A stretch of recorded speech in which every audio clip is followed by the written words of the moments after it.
great pleasure to welcome everyone here today to the Inspire One More podcast with the idea of helping professionals like you sell more, sell faster, and profitably.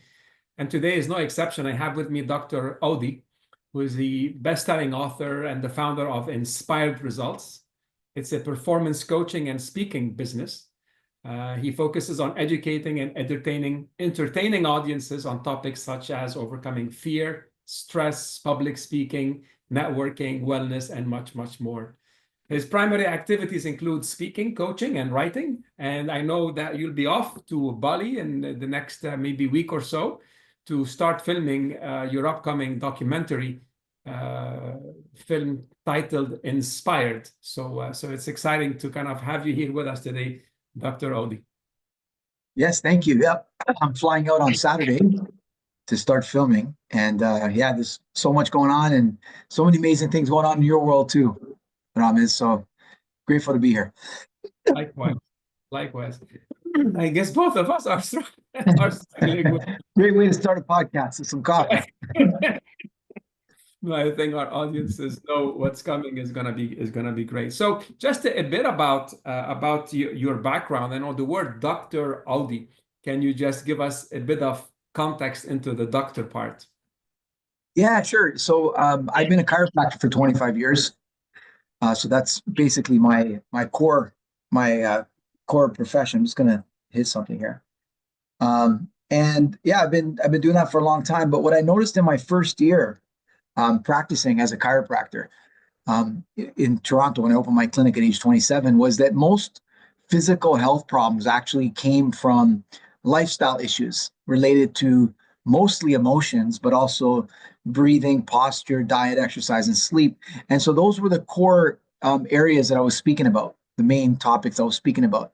And since then, I've kind of went from working with individuals one-to-one to working with organizations and helping the corporate body heal, if you will, as opposed to the individual body. Amazing. I think that's a great segue into maybe looking at the mindset of sales leaders, sales professionals, the mindset and energy of high-performing individuals. So what role does the physical energy and health play in a sales professional's ability to close more deals? Yeah, I think even before closing more deals, it's a great question, but I think it actually starts with the whole rapport building side of things in terms of being able to connect with another human being. Just think about when you don't have a great night's sleep, you just show up. It impacts how you show up, and you show up with less energy, less vitality. You're less inspired. You're focused on just getting through the day instead of making this an incredible day. And focusing on serving people, you may tend to lean on just let's get right to the point. Let's just close the deal, sign here, and let me get on with it. No, absolutely. It makes perfect sense. Sometimes that being rested allows you to better focus on the person in front of you, so you are present as opposed to you're absent. There is a disease out there called presenteeism. There is absenteeism, yet there is presenteeism. People showing up, but nobody's Not there. Knock, knock, nobody's home. I love that. Yeah, it's absolutely true. What are some of the most, I would say, common mental or physical habits that hold top salespeople back? So what are some of the habits that actually can be holding some salespeople back? Yeah, I mean, definitely if we start with the physical, that's what I mean. Sleep is a huge one. I mean, at the end of a day, especially when that's not an inspiring day, people come home and they're tired and they end up just scrolling and doing mindless kind of things instead of prioritizing what they would love to come home and do after work. And they very simply don't get a good night's sleep. They end up, maybe not eating in the most ideal way for themselves, not being physically active. And all those things may lead to them staying up late. They may lead to them waking up in the morning with less in the tank. And that impacts obviously how they show up. So that's kind of the physical stuff, real basic. I believe there's 5 physical things, and that comes down to breathing patterns, postural patterns, diet, exercise, and sleep habits that ultimately impact how people show up, whether they're in sales, marketing, or any other field or profession. From a mental perspective, emotions, they can disrupt patterns and disrupt how you show up in massive ways, right? And if I was to pick just one emotion, it would be fear. Mm. I mean, fear of not being able to close a deal, or fear of being perceived as a salesperson, because there's still some stigma with that. And even though we've moved away from sales and we focus on business development, etc., at the end of the day, selling, if you see it as selling to somebody, and if you see it as selling to somebody who doesn't really need a product or service, right?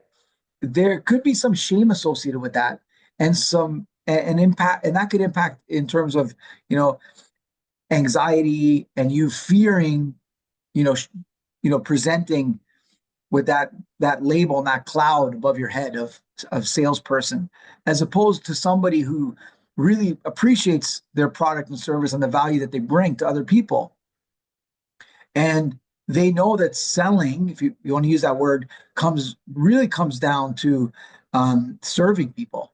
And if you're focused on service and your other focus instead of self-focused, right? We're talking about showing up with energy when you get a good night's sleep, but we also show up very, very differently when you put on that mindset, as opposed to the I'm selling mindset. And I'm not particularly fond of the term and the profession of selling, when it's a beautiful profession if you realize it's serving, and if you realize it's serving, it's a beautiful place to be. And every profession has a sales element to it and a sales component to it, whether you are working or at home, you're selling ideas, etc. So yeah, that's probably the 2 biggest areas I'd focus on in terms of habits: your physical habits that impact how you show up energetically, and then the mental emotions that you carry with you when you sit across from somebody.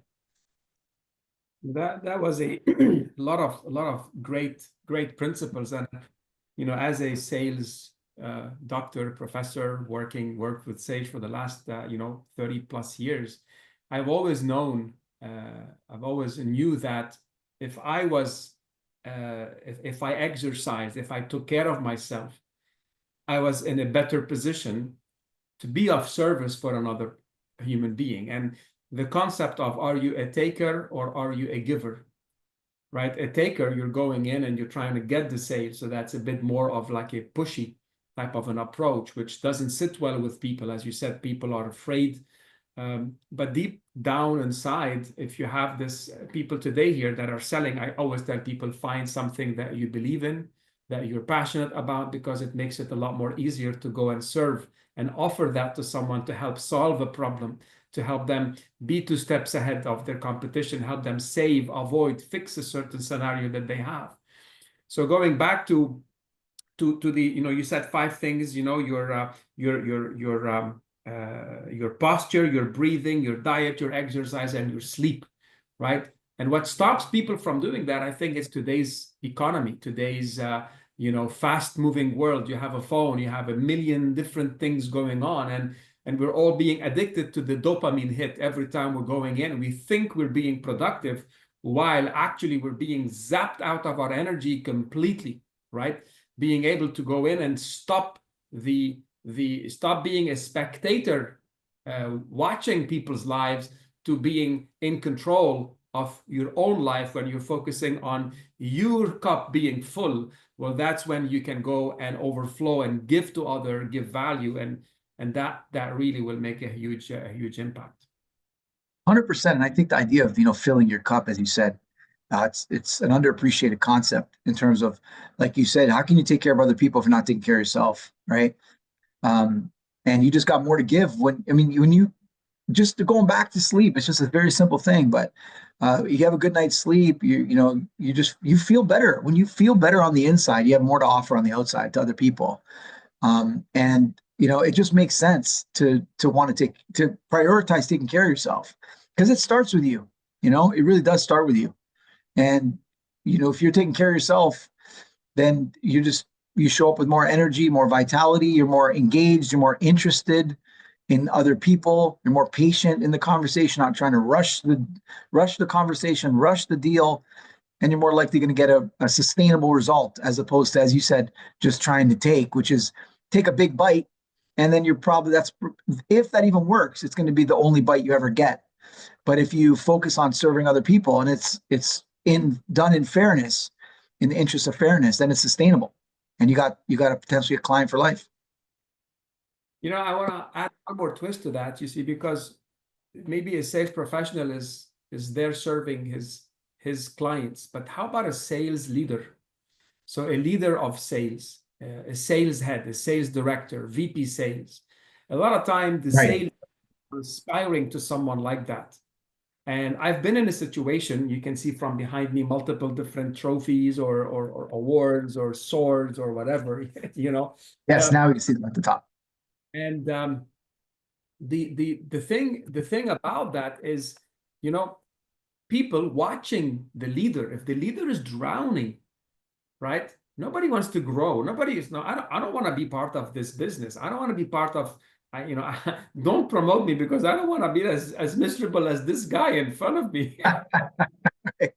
Sales leaders, sometimes we can be drowned. We can drown in dealing with cross-functional teams, whether you're dealing with your supply chain team, your marketing team, your head of finance, or your HR, or your operations. So sometimes sales leaders, right, have the responsibility of actually taking care of them and being showing up, to serve their people. So just any tips that you can give for any sales leaders here to avoid burnout and to really rise to the occasion of I would say, modeling the way for others to follow. Yeah, that's the key thing. You just said it right there, is in terms of modeling and leading by example, right?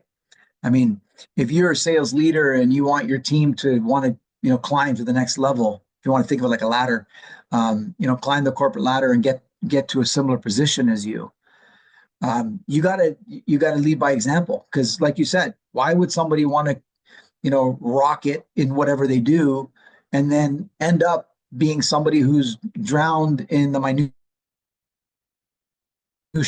of bureaucracy and meetings and a lot of unnecessary things, and yeah, that's not something that people are going to aspire to be like. So yeah, I think for these leaders, and to avoid, you said to avoid burnout, I think it comes down again to taking care of yourself and having a vision. I mean, I think of it all the time when I see people going to the gym, and I often talk to people and I say, what keeps you going? And for many of them, they actually have a vision they're working towards. They're not just, I mean, just imagine lifting up a weight and pushing it or pulling it a certain amount of times for absolutely no reason. It wouldn't make any sense. Just going to drop it and say, heck with it. It's too painful. What's the point? But when you know that every moment you have, every interaction, every conversation, every meeting you have is taking you one step closer to your vision, then you're less likely going to, one, be bored and think, what am I doing this for? And, jump ship. And you're less likely going to burn out because there's meaning to what you do, right? I think people burn out because, number one, they don't see the point of what they're doing. They take on way too much, and they don't prioritize themselves along the way. And like we talked about service. Yeah, it's definitely about serving your clients, serving your team, if you're not customer facing, but it comes down to also serving yourself and taking care of yourself along the way. Well, thank you so much for sharing. And I love this concept of vision, because, one of the famous quotes out there, it says, where there is no vision, the people perish. And the idea behind the vision is, figuring out the why. And as a lot of time, again, whether it's you're a sales professional or you're a sales leader, just having that vision helps us, or helps me, overcome any obstacle. Obstacles are going to be there. It's how much do you really want what what you're going for. Les Brown talks about it's worth it. Is what Right. you really worth it? And if it is, then you do whatever it takes to get there. And for the sales leaders out there, I think you might not know how much you impact your followers. They say it's if you're leading and no one is following, then you're not leading. But it's something I've learned a long time ago, and you can see the books behind me, is when I, as a leader, was growing. When I started studying health, when I started studying, I'm going to add one more twist to it, wealth, right? So what am I doing with my income? I started teaching that to others and modeling the way, health, wealth, relationships, right? This is when people are aspiring to become more, to do more, to actually realize that the sales profession is actually a profession that is very much similar to life, because it's very hard to be a good sales professional, sales leader, serving others, listening, communicating, being patient, right? Have empathy, have drive. It's hard to be successful in selling and unsuccessful in your personal and personal life. So in a way, one is a mirror reflection of the other. And being a student of the business, right, is something I've always talked about. And now let's go into being a student of the topics. I know you've written a book on the 4 C's. You have a lot of work coming up. So I want to just tackle a little bit the concept of selling through network, strategic networking. And maybe what are some of the mistakes you see that people make when they're trying to grow their business through the concept of networking? Yeah, I think it starts with the paradigm that they hold in their minds, and a very common paradigm. And some people think I'm against it. I'm really not. I'm just saying it's a very prevalent paradigm, but it only gets you so far, and that is the paradigm of know, like, and trust. The idea that people only do business with you if they know you, like you, and trust you. Mm-hmm. Now, the truth of the matter is, if you open a lemonade stand, right, and you're a 9-year-old kid, for sure, the only people that will do business with you and buy some lemonade with you are going to be the people who know you, like you, and trust you the most, which are going to be, of course, your siblings, your parents, your family, your neighbors, your friends and relatives, right? But in the business world, especially in the entrepreneurial world, most of your business does not come from the innermost circle of people who know you, like you, and trust you. Mm-hmm. Even if we give full credit to know, like, and trust, in that we acknowledge the fact that people need to trust. Let's just focus on the trust part, that you are competent, they trust you on a professional level. And even if we give that statement full credit to the point that people will do business with you because they trust you on a personal level, it's still incomplete, because you probably know somebody who is highly competent. In other words, you trust them on a professional level. That's the first C in the 4 C's model. They're highly credible. In other words, you trust them on a personal level. They're believable. Yet, you want to help them because you believe in the law of reciprocity. For some of your listeners who are in the B&I world, you believe in this whole giver's gain concept.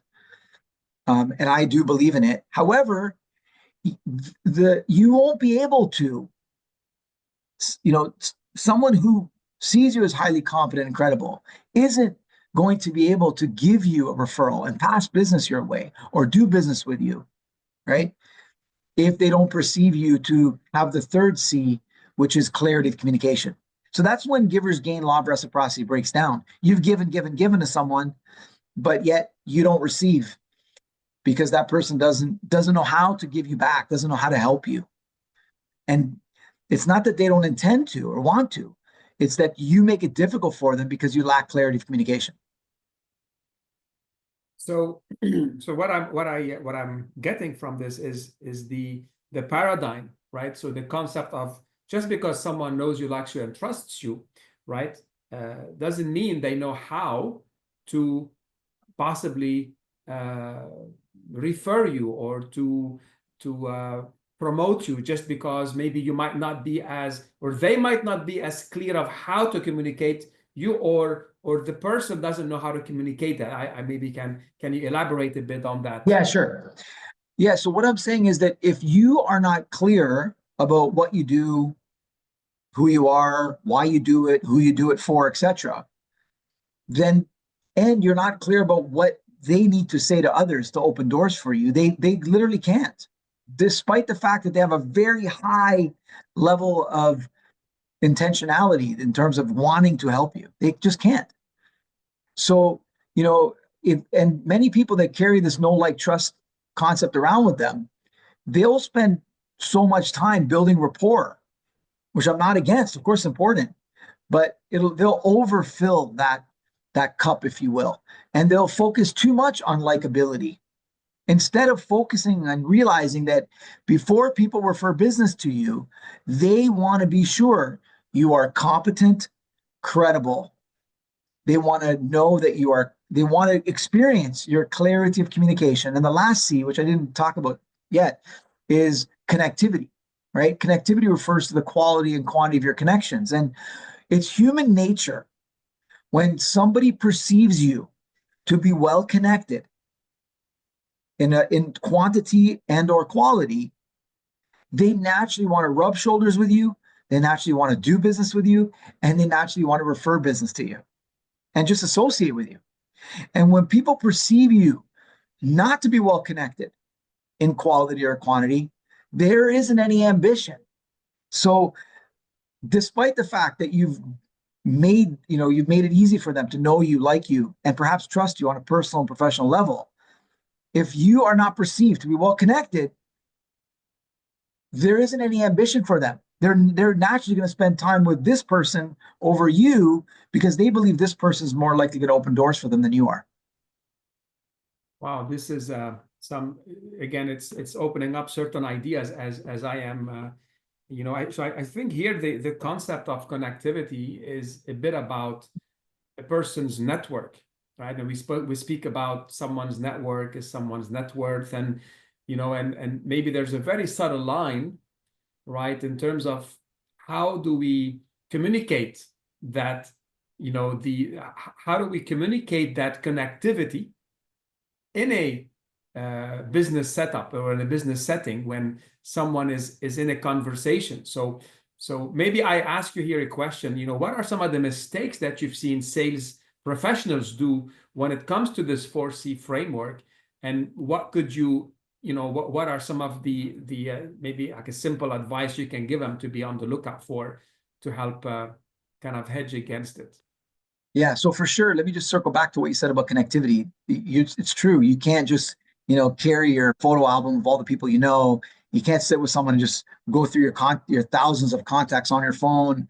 Of course, you can display quantity of connections online. I mean, because people can just see how many followers you have, and that does have an impact. That's what social media influencers are all about, is the fact that they have a large following.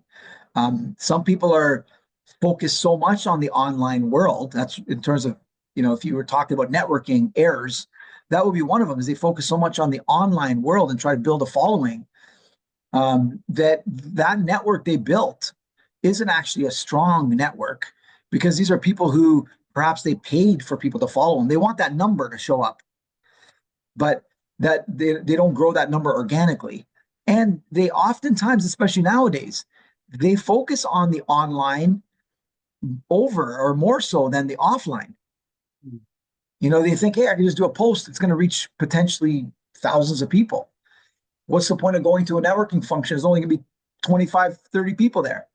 They focus on the quantity, the online world, right, which is all quantity based, versus and of course you can build quality relationships online too, but typically, it's going to be focusing on quantity in terms of boosting and posting and etc.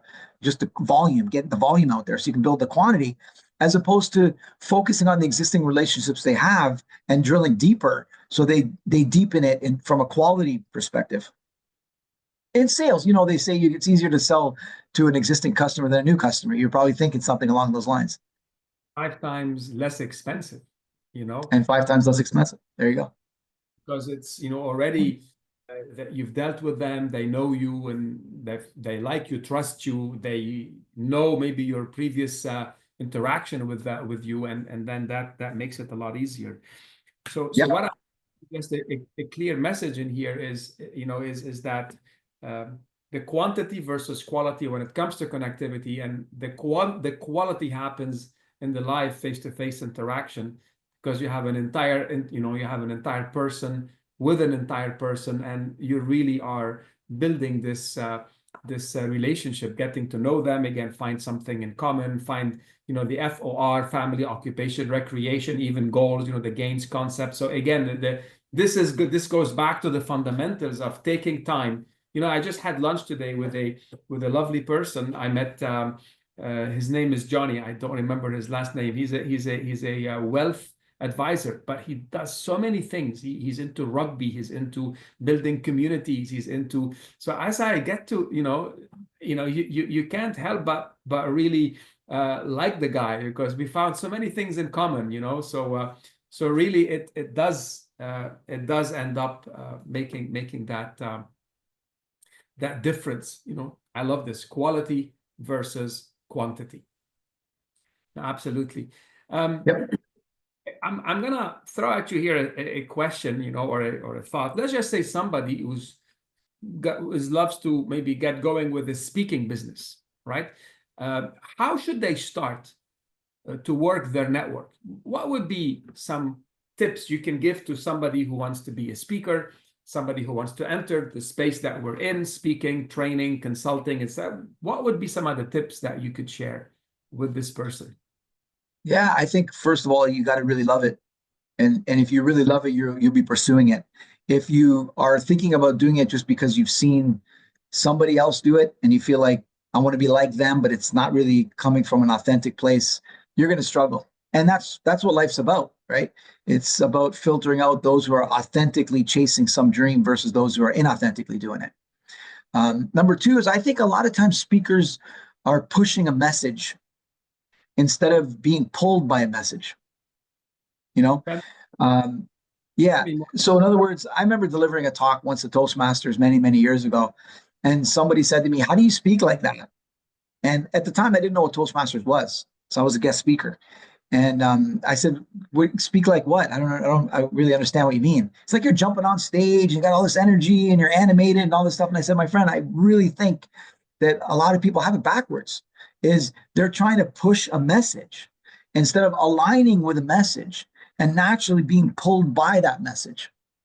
You spoke earlier, about like having a vision, etc. I believe a vision pulls you or draws you towards it. The actions you take every day push you or move you towards the vision. And that's why you want to have push and pull in place. You want to wake up in the morning and be very clear about what are the most important things you want to achieve today, that you want to pursue today, that inch you closer to achieving your targets, to, achieving whatever vision or fulfilling whatever vision you have. That's the push, is the actions you take, the inspired action you take every day. But what I do is, I know a lot of people do vision boards, which work. For me, vision boards don't work because they're not alive enough for me. So what I've created is vision videos. So I have a video that I watch every single morning and I listen to every single night, almost every single morning and night, because sometimes I can just play it in my mind without having to actually go to it on my phone. And I create it myself. And it's basically me sharing like a spoken word poem about legacy. And I basically have pictures and videos with music playing of all the different things I want to achieve in my areas of my life, like you said, family, occupation, etc. That I can just close my eyes, I can hear and I can see. And so that's what I do to create the pull effect, to pull me or draw me towards that vision. And then I take the actions every single day and make sure I prioritize what they are. So every day I'm taking those footsteps closer towards making that vision come to reality. We went into an area that I wasn't expecting us to go into, but I love it because it is again, where there is no vision, the people perish. And here you're utilizing the power of visualization. So, even, how do you manifest something in your life? Well, how do top athletes, right? How do world champions win the championships? Well, that's one first in their mind, then it's one in reality. And research when you close your eyes and you actually go through the motion. In your case, you're listening, you're watching, you're seeing exactly the future desired, the future desired state of your health, your wealth, your relationships, the legacy that you're building. And now you're bringing this into your conscious mind, and then your unconscious goes to help you take the actions to drive this. And it's beautiful, you know. It's just Yeah, thanks, You know what's interesting is that this actually started after my first marathon. So in my first marathon that I ran in Beirut, I finished in, let's say, what's the word? In a very flashy way. okay. And I say that because I was carried to the finish line in an ambulance. It was a flashy finish. Because at kilometer 32, there was no more water stations. So 32 to 37, there was no water.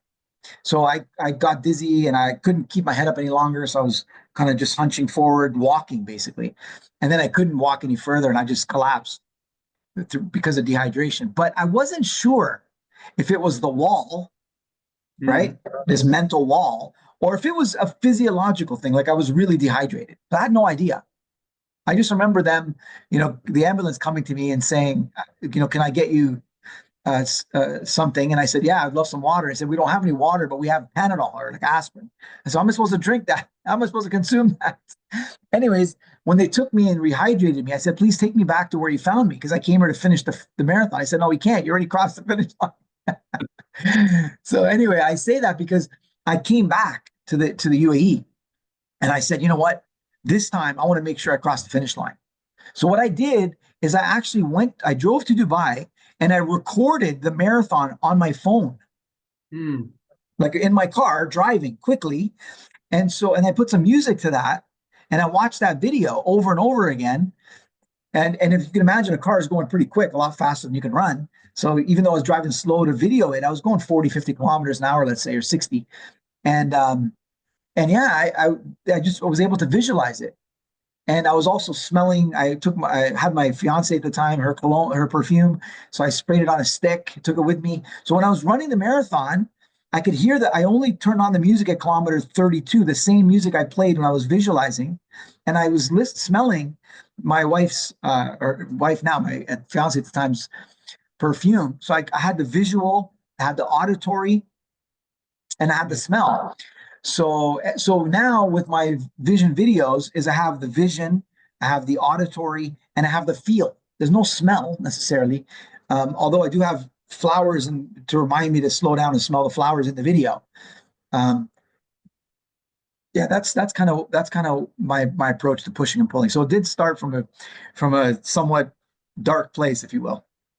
Amazing. No, I think it's really a bonus session. I just spoke at an event, Nielsen IQ sales conference. It came, they had top 500 sales professionals come from all over the world. So this is a big multinational organization. They flew 500 people, put them in Atlantis.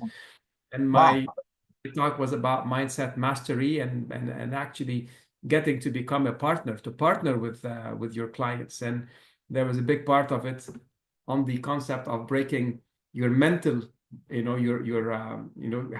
a breakthrough, a mental breakthrough, and the concept of visualization. We had an exercise that really drove this message across. So for everyone listening here today, I lost you for a second there. No. So I was saying, for everyone listening here today, really some great nuggets from Dr. Oudi. So can you hear me? So Ramez, I lost you for a minute there.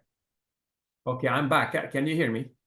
Yes, the last thing I heard was that you did this, mental visualization, etc., at Atlantis, and that comes as no surprise because you're definitely a master of your craft, and you clearly you got the mindset piece in place. No, absolutely. It's hard to do anything in life. It's not to mention selling. Selling is a mental sport. A sale happens first here before it happens in reality. And again, our people first, do they believe that they can actually, right? Beliefs drives emotions, emotion drive action drive results. And sometimes all what it takes is one success And you got to keep focused on, instead of the missing tile, what can't I do versus what I have done before. So focus on empowering yourself as a sales professional, sales leader, to seeing your successes. It builds up your confidence. It helps you to really go to that. Right. Yep, definitely.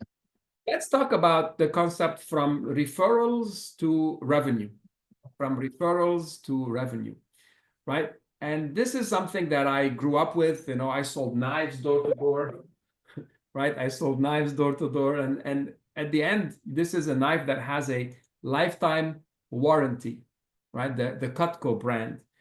And if you don't get referrals from a client, if you make a sale now and you don't get 5 or 10 or so referrals, game over.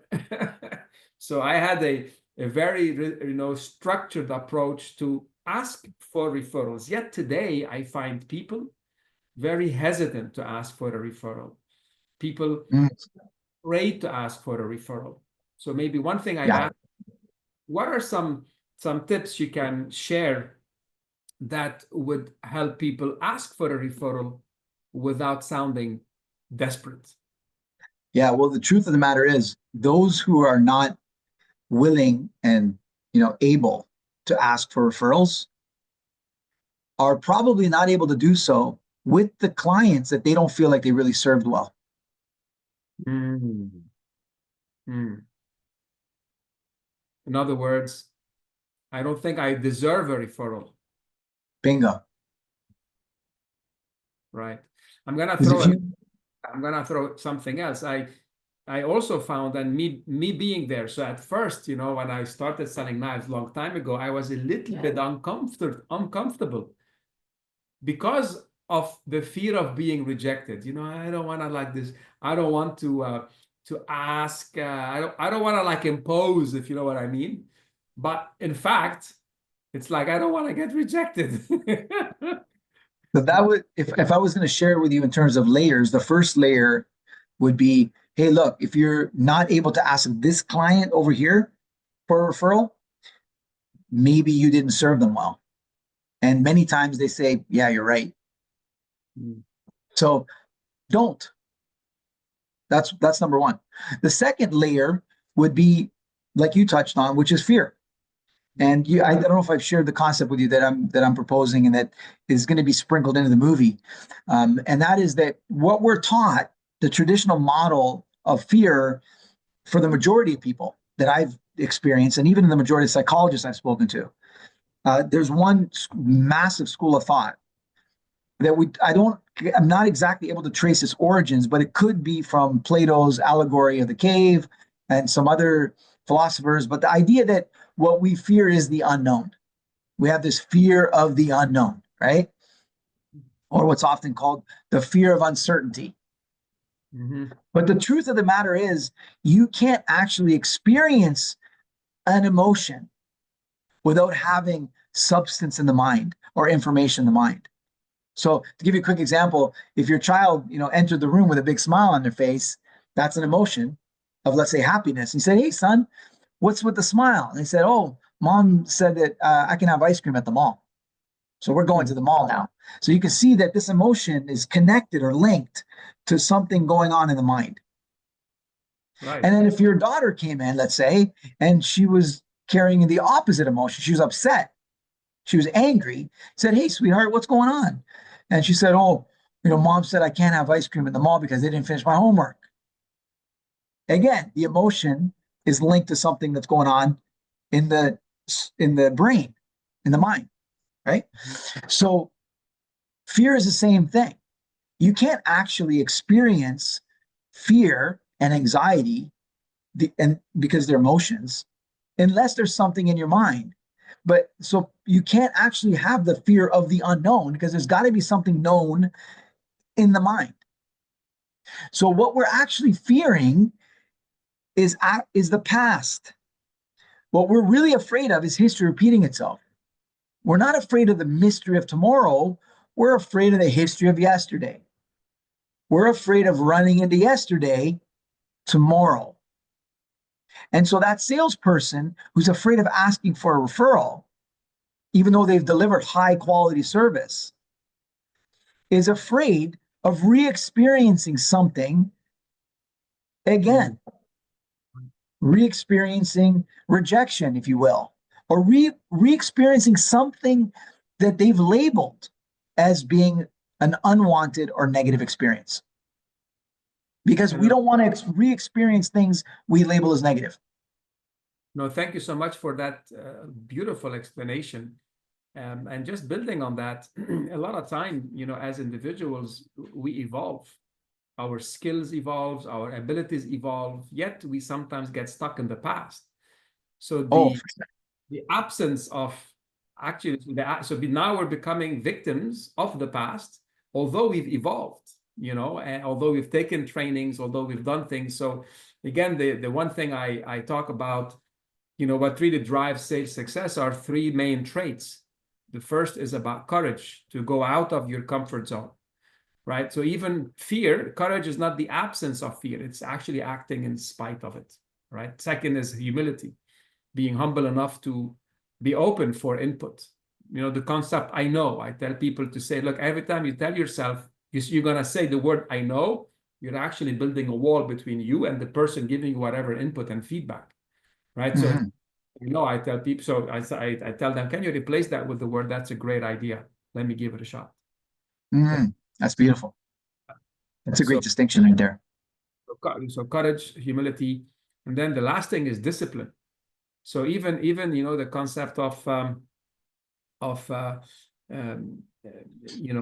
disciplining yourself to just read 5 minutes a day, 10 minutes a day, 15 minutes a day, and then you have the law of accumulation, or the law of compounding, right? When you spend 15 minutes a day, right, 365 days a year, it ends up being over 100 or so hours. It adds up, which is equivalent to almost five courses at the MBA level. I teach 2 credit courses, electives. It's 5 of them, right? I mean, if someone is doing that in a matter of 3-4 years, they can have an MBA by themselves to the knowledge they've consumed simply by putting 15 hours a day. It's very hard to come and spend 2-3 hours, but you can find 15 minutes repeated over time. So that's the discipline that actually that's the discipline part. Yeah. Courage, humility, discipline. Yeah. Beautiful concept. And I think that a lot of people on the discipline side, because of all the emotions they carry throughout the day, when they get home from work, they actually don't align with the vision. So they end up just doing mindless things that distract them. If they kept the vision alive, then they would do the things that would enable the vision to manifest. If they keep the vision alive. Let's talk a bit about how do we help someone keep that vision alive?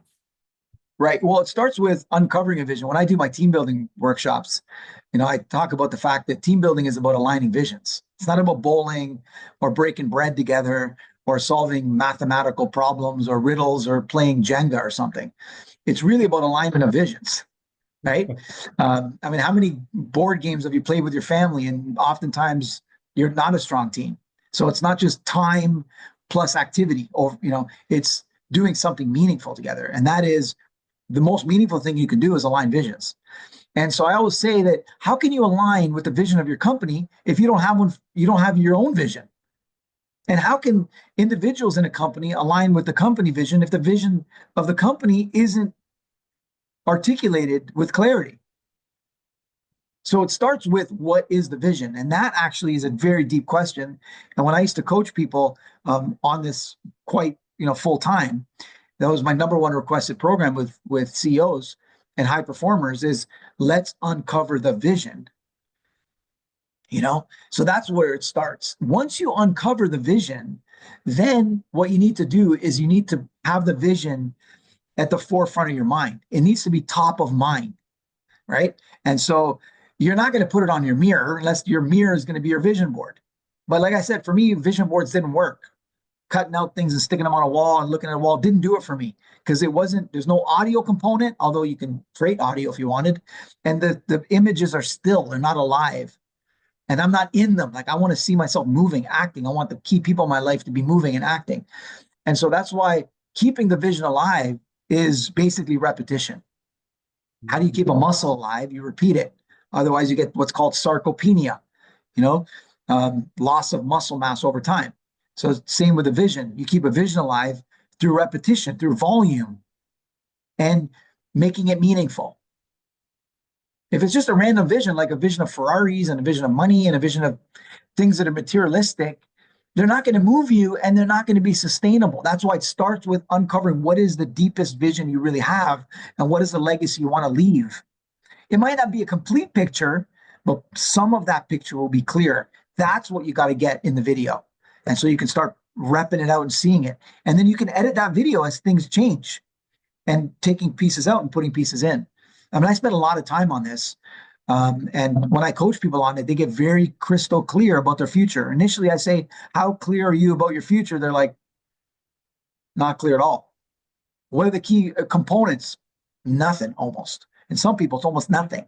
And at the end, it's like, I'm pretty clear. This is this is the clearest I've ever been. And I don't profess to be able to get them 100% clear because it changes over time. But at least I give them a system to find it, define it, and refine it. You know, I heard this. I'm going to just build a bit on what you said because it just puts a big smile. I know you and I have a lot in common. Yeah. I go by this. I heard this a long time ago, and it says, people are like water. They will take the shape of whatever container you put them in. So if you have a bottle, the water will take the shape of the bottle. If you have a mug, it will take the shape of the mug. And when I was a brand new sales manager, right, I sold knives as a direct sales business, 100% commission. My success depended on me going out and selling. It depended on me actually training, recruiting, training, and actually transmitting that vision. The why are we selling the knives? What's in it for you, the knives? Yes. And that's something that I find lacking with many organizations I work with in here, right? And I'm going to go back to there was a big chasm between Ramez being an average salesperson or sales leader, actually, a district manager, to being in the top 0.5% of the entire organization, right? And that biggest difference was me being able to communicate that vision with others. And the word you said here, the magical word, is repetition of the vision. And what I had was like, I actually moved to the island of Puerto Rico. I was a district manager in the US, in Chester County, PA, Pennsylvania. My girlfriend used to be, Puerto Rican, and I decided to move down to start my office down there, and I did. There's a story behind that, but now I'm in Puerto Rico, okay, and it's like I don't know anyone, Actually, my girlfriend left me, so right around when I'm moving, she left me, so now I'm like completely by myself. And I'm thinking, I moved for two reasons. One is because I wanted to be next to her. Second is I wanted to do something on an international, environment. And being in PA, in Pennsylvania, I felt there's nothing international about being here in Pennsylvania, right? So I said, let me go to Puerto Rico, build up that business so that I can then become the bridge to go to Latin America. So this was still the selling knives business, right? Yeah, it's an international company. Okay, got it. So I convinced the company to help me, to give me the territory of Puerto Rico, because I went down with my money and set up the business down there. Got it. And I put one sign. I created the sign that says, "Welcome to the future #1 team of Vector." It was a big sign. I'll find the picture. I'll put it there. But I have a desk. That's my recruitment and training desk. On top of it, there's a board. On top, "Welcome to the future #1 team of Vector." Now, I remember when I brought in my first recruits, and there were 12 or well, a very dear friend. There's many great people in that class. And then they came to the first sales meeting, and they were like, "Welcome to the future #1 team. Where's the team?" I said, "Guys, you are the team. You're looking at it. You're building it." And then we had the newsletter, which shows who is the top sales offices. And I showed them that there was the top 20, number 20 office was doing that much in sale, and you guys did this much. But So I'm you're gonna, close. yeah, we were not even close. Not even Oh, close. okay. But you're in the Absolutely game. That's the main thing. correct. I just kept promoting and promoting. And one time, Dr. Oudi, one time, man, the guys showed up in the top 20. Wow. Guys, this is you. This is you. And we've talked about this, and here you are. Keep doing it, right? Out of nowhere, man. When the San Juan team started showing up on that newsletter, we never stopped. It was 10 years living in the island of Puerto Rico. 7 of these 10 years, the San Juan office was in the top 10 offices worldwide, and there is more than 500, right? Right. And I guess you not I guess, I'm pretty sure that what you're saying is vision had a lot to do with it. If it wasn't, so the average between Ramez, the average performer, and Ramez, the top performer, it wasn't me. It was my people. It's really, and now I don't even speak Spanish, right? I remember then who's from Cuba. He doesn't even understand English. You tell me how I communicated with the guy. It was just vision. My team helped, right? The people, You the know, same. they probably only understood one thing on that vision board you had back there, and that was number one. Yes. That's it. That's it. And No, of but that's course, amazing, man. promoted that future. I promoted, said, today we're here. We're going to open offices in these parts of the town, in Yeah. San Aguas, in Bayamon, in Mayagüez, in Ponce. These were the towns. And then I spoke about Latin America, Costa Rica. And sure enough, it was the people, many of the people in that first training room, Harry de la Cruz, Jose Arroyo, just to name a few, were actually Yeah. became leaders that grew with me. So again, the vision, man, is 100%. And the repetition, right? You know, I think it was I'll tell you it was Steve Jobs. He's got a video that I share in some of my workshops. And he basically says leaders need to reiterate the vision. It's constant reiteration of the vision, reminding people of the vision because you forget. You forget why. Your kids sometimes forget, why am I doing this homework thing? Why am I going to school? You got to remind them why. Because especially for people who don't see meaning in certain things, you got to give them a vision for it. And we know the cliche now, when the why is big enough, the hows work themselves out. If you figure out the why, the how to, you find a way to make it happen. and for every sales leader here, I tell you the concept of leadership, leading by the vision, right? So mission, vision, values, goals, every single, so then I moved into the Unilever business. I took over a losing business. I had this exercise. I sat with my team. I brought, the heads. I brought I brought everyone, right? And Okay. why doing what we do. We came up with what's our common value. So we did the value exercise. We found out what are our values. We created our mission, our vision statement, right? And that was imprinted on everyone's desk. Every meeting I started was, guys, this is who we are. This is what we're going. And now let's see where we are compared to where we want to go. And man, And then that brings meaning to every action. so within 1 year, I was given a target to lose less money. So to lose, instead of losing €1 million, I said lose 300 million, 300,000. So bring the business closer to being profitable. Yeah. And the same people except one. I let go of one person. We had no more extra headcount. We were able to turn that business around within 1 year, brought it up, right? So leading by, and then that repetition is really the key to Yeah, success. leading, and if we combine some of the things we said, it's leading by vision and leading by example. You got to have your own vision in place, and you got to bring energy and vitality and walk it so that you can inspire people to want to, to live an inspiring life, the same level that you are, right? You show up down and out every day. Why should we? I mean, that's why coaches in sports are so important. I mean, the coach isn't a player. The coach isn't as fit as the players, but the coach is the reiterator of the vision. And the coach shows up, isn't emotional. The coach is stable.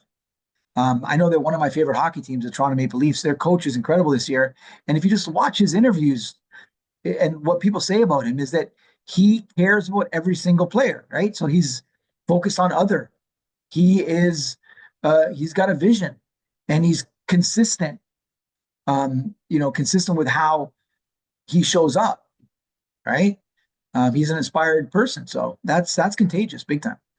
So you said something that triggered here, the concept of emotional and stable, right? A lot Yeah. of times professionals let their emotions come in the way. I don't feel like, and whatever. And how do we, what advice you can give to sales professionals to go from being emotional to being stable and actually follow through on what needs to happen? Today, we know the average sale happen after 5 to 12 follow-ups, yet the average person stops following up after the first time. So 44%, some statistics I saw on HubSpot, 44% They just of give up. give up. So the emotion, so a lot of time we let emotions come in the way of performance. Any input? No. Yeah. So several things come to mind. Let me just start off by letting you know that emotions being stable, emotional stability, if you will, is an oxymoron because emotions aren't stable. They're not designed to be stable. That's if you see, young children when they're really excited, then they're really depressed. When they're really happy, then they're really sad. So emotions, by definition, they are not stable in their essence, right? So it's really not about being emotionally stable. The only thing that can be stable is the vision. That's where stability comes from, is being able to push through difficult, challenging days because you realize the why you're doing it, right? If you're focused on, I don't want to contact this person because I've been rejected, I don't want to go contact them time number 5 or 7 or 9. If every time you contact them, you're actually giving value, right? And you say, hey, I know you mentioned your interest in this. I just saw this video. I thought you might be interested in this, in watching this. It's a meaningful connect. It's not just a random connect, right?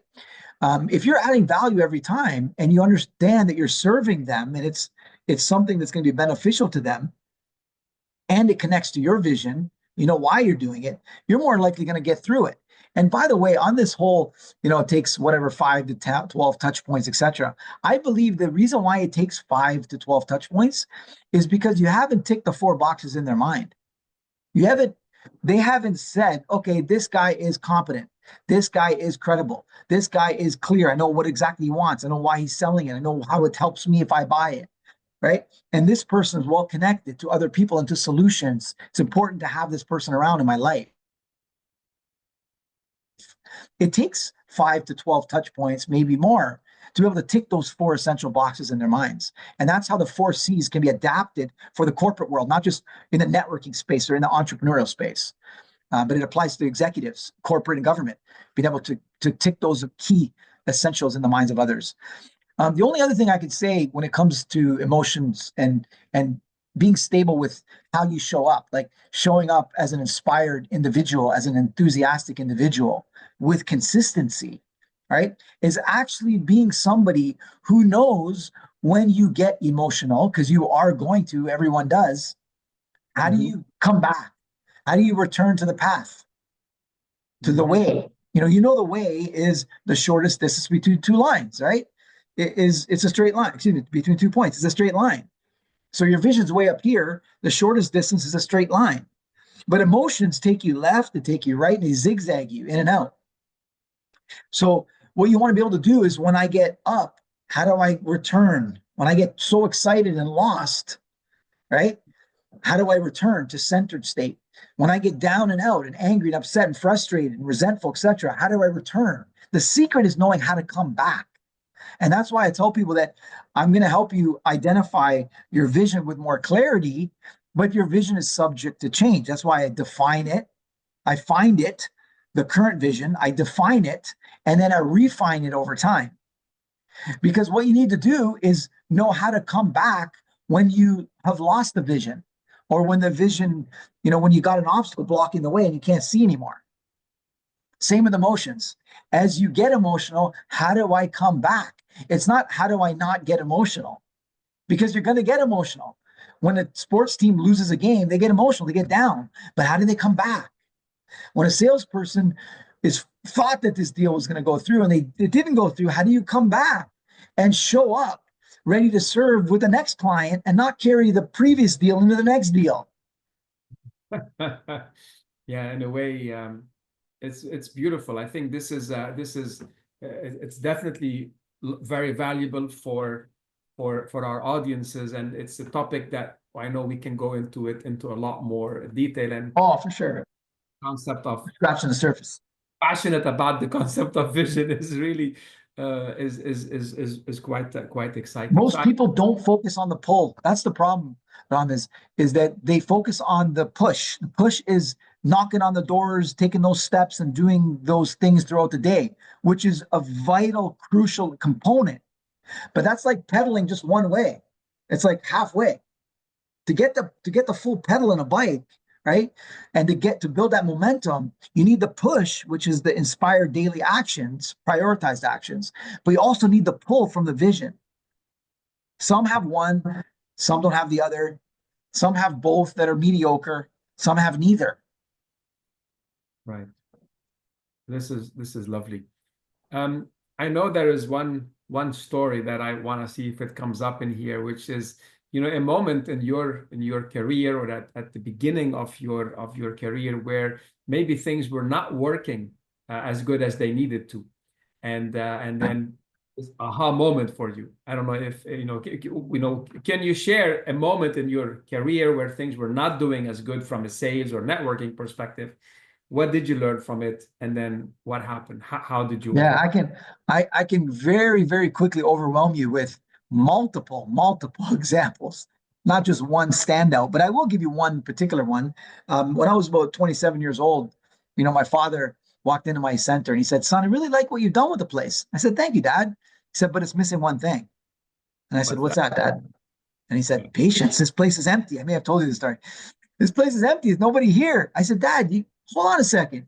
You got to give people. I'm the new chiropractor in town, the new doc in town. You got to give people time to find out about me." He said, "No, that's your first mistake. You Mm, don't wait for people to find out about you. You go out there and you network." Now, I didn't mm. know what the heck that meant. You know, I just knew that for me, networking and speaking were synonymous.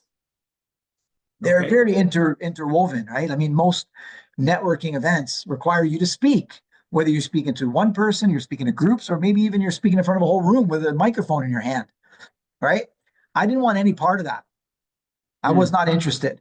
But I remember very specifically, and you're going to love this, man. I remember my dad pointed out the window and said, "Why don't you go speak there?" And I okay. said, "What am I going to say?" He's like, "They have spines. Just go talk about what you do." I went there and I booked the talk.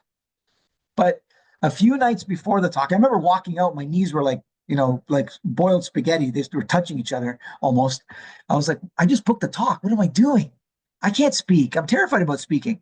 And I remember being at my brother's house a few nights before and the talk. I was so nervous on this that every time the talk comes to mind, I'd go to the bathroom and I'd give back to nature. And then I'd lie on the couch again. Then I'd think about the talk and I'd go back to the bathroom, back and forth. I wore out that bathroom, my friend. But then I came back to the couch and I was completely worn out, like I just ran a marathon. I had nothing left, literally nothing left. I was exhausted. And I turned on the television and I was listening to a story of a man who decided to leave his children in an area, I believe in South Africa, many, many years ago, 25 years ago. And he decided to hitchhike out of Africa, get all the way to the Sahara Desert, cross the desert, then dive into the cold, dark sea, the Mediterranean Sea, so he wouldn't get caught, swam across the Mediterranean. I think he swam, maybe he took a boat, I don't know, but I probably swam, okay, or had some sort of aid, but got to Europe, okay, to do what? To clean the floors of a fast food restaurant during the day and to work as a janitor and to mop the floors of the mall at night Mhm. just to provide for his family. And I was thinking, I don't know what the guy's name was, but I called him Lion because this is a courageous son of a gun. And I'm sitting here lying on a couch, scared of speaking to an audience that's, that is welcoming me. Now, let me tell you, I got so lucky because it was a dream audience for a terrible, terrified speaker, even though it was a total flop presentation. A third of the audience didn't hear a word I was saying because they were deaf. The other third were blind. And as you're probably guessing, the rest of them were so heavily medicated, they didn't understand a word I was saying. I was speaking at an old age home. Okay. And this little old lady came up to me afterwards and said, "Can I give you some feedback?" And I said, "Absolutely." I had in my mind, I'm never going to speak again, ever. The first and the last. And she said to me, "You speak way too fast. You need to slow down." But I was still thinking, I'm never speaking again. And guess what she said? This little old lady with beautiful blue eyes said to me, "But never stop talking." Oh, Dude, amazing. till this day, man, it's a goosebump moment. She inspired me so much. And I went back, I've never looked back. And I've been speaking ever since. So you asked me what I would say to someone who loves speaking. If you really love speaking, and I didn't love speaking, but I loved moving, being moved by the message that I was aligned with. And that was the message of health without drugs and surgery, etc. As a chiropractor, I was moved by that message. I would do whatever it took. So yeah, that was probably one of the toughest times in my life when I was shaking, shivering in bed, knowing that I had to pay the bills, and also shaking and shivering in bed, knowing that my way out of my difficult situation was to network and speak. So I had these conflicting fears. Awesome. What a great way to kind of wind things down. I think here, if I were to kind of just say what's coming to mind is just do it. Just go out there and be yourself, be motivated by your vision. Understand that there are these four different principles, right? In terms of sorry, your competence, credibility, clarity, and connectivity, which helps you to connect more with people. And you said something about the rule of people need to be reminded, or you need to interact with people 5 to 12 times. And I believe for sure, if those elements are missing, that will take a long time, or actually people won't even want to interact with you anymore. So 100%. And that's why the onus is on you. It's your job to make it easier for people to see that you're competent, credible, clear, and connected, because they're not going to be trying to figure it out. They're just going to the person who's signaling it. You got to learn how to signal it and showcase it to make it easier for people to help you. Gone are the days where there is more demand than supply. Now, you really have to be good at your craft. And I think I tell here a message to sales professionals, sales leaders: don't wish the market gets easier. Wish you get better. Don't wish your customers, wish you are better at being clear, at being succinct, and being memorable, and being able to interact and engage with people. So all these things are skills that can be taught, that can be learned. And if people wanna reach out to you, what would be some of the ways, Dr. Oudi, for them to be in touch with you and what you do? What are the best way of reaching out to you? Yeah, sure. My website's droudi.com. That's DROUDI.com. And all my handles on most of the platforms I'm on is basically at inspired Dr. Oudi. That's Beautiful. probably the best way to reach out. Yeah. Beautiful. I'll definitely put that in the caption of the video. I know you and I spoke about doing something to giving something back to the audiences. So for our listeners, the first two people that would like to get a discovery session with Dr. Oudi, maybe have a conversation, maybe explore what are some of the things you'd like to improve, whether it's a vision board, whether it's looking at the 4 C's for yourself, for your teams. The first two people that reach out at info@droudi.com will get a complimentary discovery call. So I think that's a great way of finishing our session today. And with Ramez, that, thank you. It's been great. It's been great. with a pleasure again, I say here's to everyone out there, just simply inspiring you to help you sell more, sell faster, and profitably. Until next time.